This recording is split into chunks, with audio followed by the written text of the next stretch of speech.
The Snail and the Rose Tree. Round about the garden ran a hedge of hazel bushes. Beyond the hedge were fields and meadows with cows and sheep. But in the middle of the garden stood a rose tree in bloom, under which sat a snail, whose shell contained a great deal, that is, himself. "Only wait till my time comes," he said. "I shall do more than grow roses, bear nuts, or give milk, like the hazel bush, the cows, and the sheep." "I expect a great deal from you," said the rose tree. "May I ask when it will appear?" "I take my time," said the snail. "You're always in such a hurry. That does not excite expectation." The following year, the snail lay in almost the same spot, in the sunshine under the rose tree, which was again budding and bearing roses as fresh and beautiful as ever. The snail crept half out of his shell, stretched out his horns, and drew them in again. "Everything is just as it was last year, no progress at all. The rose tree sticks to its roses and gets no further." The summer and the autumn passed. The rose tree bore roses and buds till the snow fell and the weather became raw and wet. Then it bent down its head, and the snail crept into the ground. A new year began. The roses made their appearance, and the snail made his too. "You are an old rose tree now," said the snail. "You must make haste and die. You have given the world all that you had in you. Whether it was of much importance is a question that I have not had time to think about. But this much is clear and plain, that you have not done the least for your inner development, or you would have produced something else. Have you anything to say in defense? You will now soon be nothing but a stick. Do you understand what I say?" "You frighten me," said the rose tree. "I have never thought of that."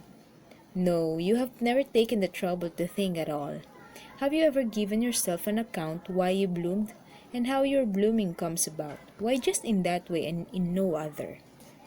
"No," said the rose tree. "I bloom in gladness, because I cannot do otherwise. The sun shone and warmed me, and the air refreshed me. I drank the clear dew and the invigorating rain. I breathed and I lived. Out of the earth there arose a power within me.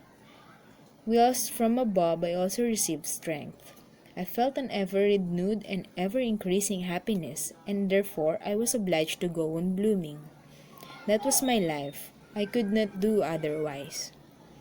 "You have led a very easy life," remarked the snail. "Certainly, everything was given me," said the rose tree. "But still more was given to you. Yours is one of those deep-thinking natures, one of those highly gifted minds that astonishes the world." "I have not the slightest intention of doing so," said the snail. "The world is nothing to me. What have I to do with the world? I have enough to do with myself, and enough in myself. But must we not all here on earth give up our best parts to others, and offer as much as lies in our power? It is true I have only given roses, but you are who are so richly endowed, what have you given to the world? What will you give it?" "What have I given? What am I going to give? I spit at it. It's good for nothing, and does not concern me. For my part, you may go on bearing roses. You cannot do anything else. Let the hazel bush bear nuts, and the cows and sheep give milk. They have each their public. I have mine in myself. I retire within myself, and there I stop. The world is nothing to me." With this, the snail withdrew into his house and blocked up the entrance. "That's very sad," said the rose tree.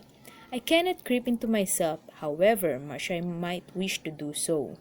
I have to go on bearing roses. Then they drop their leaves, which are blown away by the wind.